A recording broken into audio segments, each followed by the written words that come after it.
All right, let's practice finding equivalent resistances of more complex circuits, right? This one's a little bit more complex. A couple rules of thumb. Add the areas that are series together first. Okay, that automatically simplifies the circuit a little bit, all right? So in this circuit, what areas are in series? What resistors are in series with each other is a better way of saying it, okay? And so resistors are in series with each other if there's no junctions between them, okay? And so let's highlight the junctions just so we can see it. There's a junction there, a junction there, a junction there, and a junction there, okay? So are 6 and 3 in series with each other? No, because they're separated by a junction, right? But 1, 2, and 3, totally in series together, right? There's no junction between them, right? These corners are not junctions. There's not 3 pieces branching together, okay? So in other words, we can replace this part just by adding these 3 resistors in series. As you know, adding 1, 2, and 3 together, series resistors add just by simple addition, right? Adding these 3 together, we can replace this whole branch here with 1 resistor, and that would be a 6 ohm resistor, okay? So this is really just the same as saying 6 ohms here. Okay, right? That makes life a lot easier. Okay, is there any other resistors that are in series with each other? Are 2 and 6 in series? No, they're separated by a junction. Are 2 and 4 in series with each other? No, separated by a junction. So that looks like it's it. Okay, so once we've simplified the stuff that is adding in series, that is added in series, okay, we want to start from farthest away from the power source and work our way inwards, all right, if that's at all possible. So let's start out here, okay, because then we can simplify this circuit and move towards the battery, and you'll kind of see how that works in a second. So 3 and 6 are the farthest out, and they are in parallel with each other, right? So remember, if we want to find the equivalent resistance of just these two, we would do 1 over RT equals 1 over 3 plus 1 over 6. 1 over 3 plus 1 over 6, right? If we find a common denominator, we know that this is actually 2/6, right? Add those together, and we get 3/6, all right? Is that the final equivalent resistance of these 2 resistors? No, because RT is on the bottom. So again, we have to flip it, and this would actually mean that RT is equal to 6/3, which is really equal to 2, right? So, and notice again, 2 is smaller than 3 and 6. Okay, so that means that we can replace this whole little chunk here with 1 resistor that's 2 ohms. So this whole thing now can be 1 resistor that's 2 ohms. How cool is that? Want to know what's even cooler?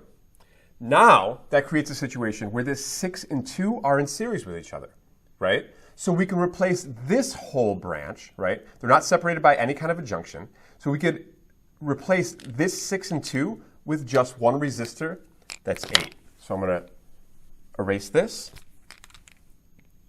I'm going to change this to 8 here, because I've just combined those 2 resistors into 1. Cool. It's not that hard. It's not that hard. It's just new, right? Okay, so go ahead, take a moment to pause and ask yourself what would be the next thing we do in order to find the equivalent resistance of all the rest of this. Well, remember, we want to work from the outside in, right? And these 2 are in parallel with each other, right? So we do the same thing. 1 over RT is going to be equal to 1 over 4 plus 1 over 8. If we do common denominator, that is going to be really 2 over 8, right? So 2 plus 1 is 3 over 8. Again, that's not the answer yet because this is 1 over RT. We have to flip it. So we have RT equals 8/3 ohms, right? So in other words, we can replace this whole chunk now with 1 resistor that's 8/3.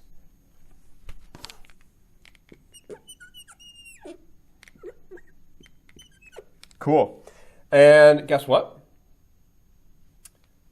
this and this are now in series with each other, right? So all we have to be able to do is add 2 plus 8/3.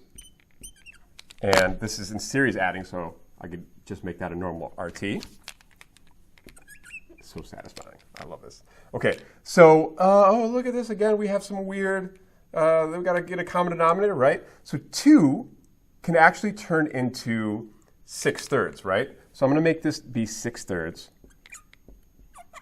Okay, so 8 plus 6 is 14, last time I checked, 14/3. And so that means that I can replace all of these resistors, that whole big, messy, nasty thing, with one resistor that's 14/3 big. Okay? And obviously, 14/3, that's some decimal. You could find what that is. Now, how much does that simplify analyzing that circuit, right? That thing that we had at the beginning was a freaking mess, right? But this makes our life so, so much easier. And now we can find the current through there much easier, because if we know that the potential difference between this is delta V, right? And let's say I want to find the current. I don't know the current that's leaving that battery, right? How much easier is it to solve for it? Because now I can just do V equals IR, right? And whatever that delta V is for the battery, 9 volts or whatever it is, right? And then I times 14/3. All I got to do is divide my voltage by 14/3, and I have a current. Pretty cool, huh? All right, let's do one more. And I don't even think you need me for this, but we'll do it together anyways. Okay? I'm going to erase this and draw it. It looks something like this. You have another A, another B, right? And I think there's a resistor here. So this is the next slide. It says, and this circuit. So this is 20 ohms. Okay? Then there's another one over here. That's 3 ohms. Then it branches. And you have 2 more over here. This is going to be 9. This is going to be 8. Okay? And then you have a 4. And then you have a 6 over here. Ohm, ohm, ohm. Okay. So, a little nastier, but not too shabby. We can do this, okay? First of all, first rule, is there any of these that are in series with each other? Let's highlight the nodes really quick. Node, node, node, node, node, node. Are those nodes? No. Okay, so corny. What a goofball. Okay, so that means that 4 and 6 are in series with each other, which, as you know, that means that we can just replace this with one resistor that is 10. Okay? Like this, 10 ohms. Boom. All right, I like that. Okay, now remember, we want to work from the outside in, right? But first things first, I have this like gnarly little inner loop here, okay? And so if I want to find the equivalent resistance of this chunk, I want to simplify this down first. Let me simplify that down, okay? In that case, I want to find the equivalent resistance of 9 and 8. They're in parallel, so it'll be 1 over RT equals 1 over 9 plus 1 over 8. Okay? Now, common denominator is 72. We can do a lot of fancy footwork, add them up. I'm not going to waste time on algebra right now. I'm just going to tell you that when I do that, RT, it becomes 4.2. Right? The equivalent resistance of 9 and 8 is 4.2 ohms. If you catch me doing that wrong, obviously tell me. But the bottom line is this makes life so much easier now because I can just replace this with one resistor that is 4.2 ohms. Okay? All right.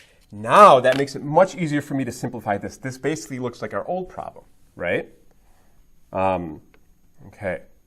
Now, if I do this, right, then I'm just doing 1 over RT again equals 1 over 4.2 plus 1 over 10.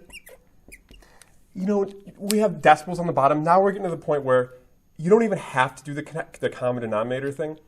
On your scientific calculator itself, you can just add fractions and then take the reciprocal.